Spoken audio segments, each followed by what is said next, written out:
Go for it. So you guys are just you, adults, may or may not have been introduced to Chinese dumplings, but I wanted to actually share that with you guys. I want to teach you guys how to make it and have a little fun with it.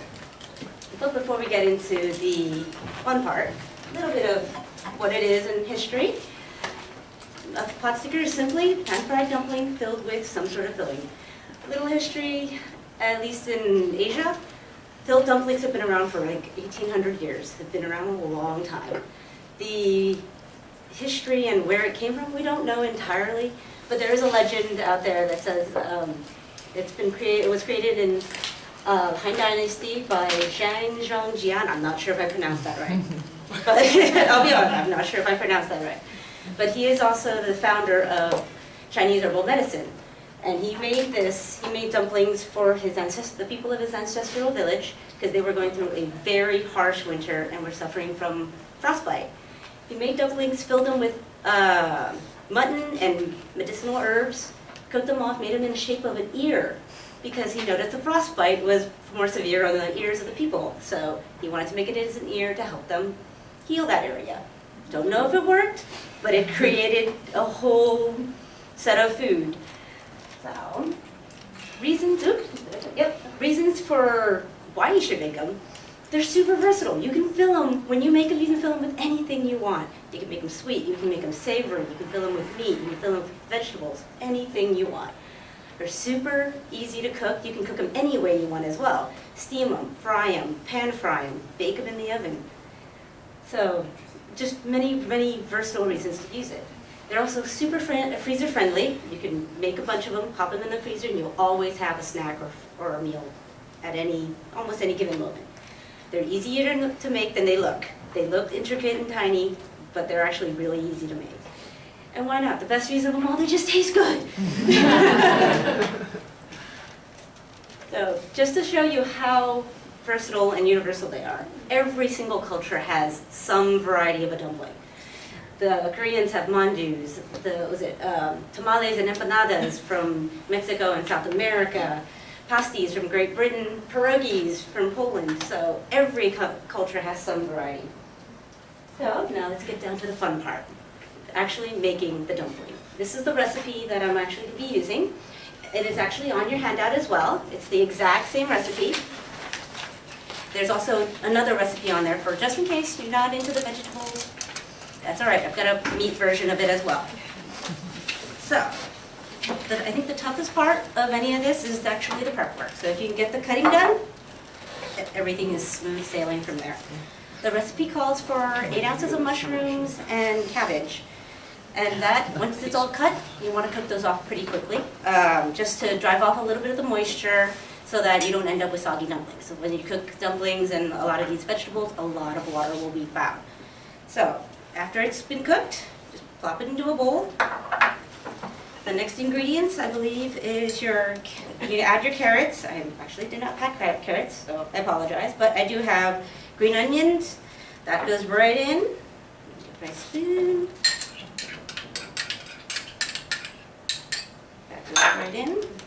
Your ginger, your garlic. That goes right in. And granted, I am making a much smaller portion than what the recipe calls for, because I'm sorry, I don't want to make that much in a demo. It just seems a little bit of a waste. Add your soy. Add your rice wine vinegar.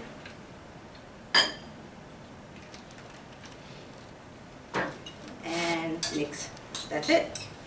Once it's all mixed and combined, it is ready to go. So, now let's get to the really fun part. Who wants to help me wrap? I'm going to need 2 volunteers to come up here and help demonstrate. Come on up. Lavia. Come on up. So, let's get this laid out. One napkin for you. A napkin for Lavia. Fingers. Here we go. Here we go. And I think there's another napkin somewhere. Ah, it's alright. I don't need one. I just use the wrapper. Alright. So we just need about a teaspoon of filling. You don't want to go overboard, because if you overstuff them, it's just unruly and hard to manage. Okay. A little bit in the middle. Nice. my food. So what you want to do is just pick them up, hold it in hand. Pretend you're holding a taco. So pinch your thumb, index finger right in the middle, and your middle finger kind of helps brace it. So right there a little bit. You can use your pinky to help support. Oh, actually I forgot, sorry. Before you do, the water is actually your glue. So what you do is dip your finger in the water, and that helps to seal the pot sticker. So you don't have to dry your finger on the tissue there. Okay, good to go. So back to the holding that method, just pinch. Did not expect it to drip.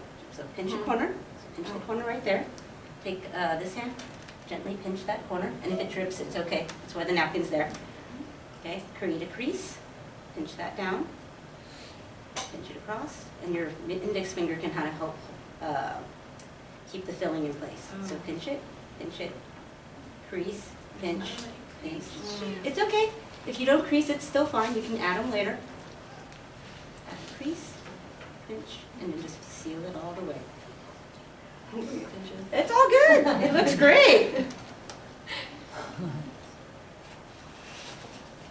I think I might have added a little too much soy in this batch, but that's okay. Kind of the fun of cooking. It's always a little messy. All those look great. Yay!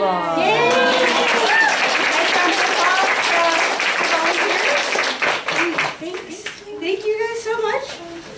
Now I know that was only 2 people. Everybody else didn't get to see what I saw or what they see, but I've got a nice video for you guys.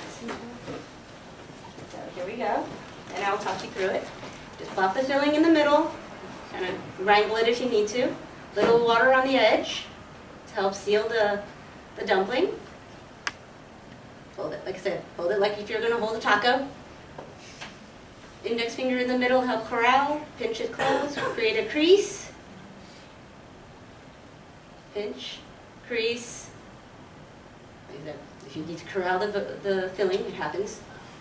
Create a crease. Create a pinch. And once you're completely, everything's sealed, you can kind of redistribute the filling and kind of seal off the creases, and you've made a dumpling. What to do afterwards? Well, you've got, like I mentioned earlier, you can freeze them. They are super freezer friendly. So just freeze them in one single layer, and you're all ready to go. Cooking time is exactly the same as if you were cooking it straight. So how to actually cook them? Really simple, and this is a kind of a dual cooking technique where you steam and fry at the same time. Just heat a pan up, add oil. When the oil is nice and shimmery, where it's hot, add in the pot stickers. Add just enough water to kind of cover the pot sticker about 1/3 of the way up. Pop a lid on it, let the water just boil off. If you need to up the temperature a little bit, that's totally fine. Once all the water's gone, leave it in the pan for about 30 more seconds just to brown the bottom. Check for brownness. Golden brown and delicious. Serve and eat. For everybody to have. Quick reference and special thanks because my husband asked me to put that in. He wanted credit for all the videotaping.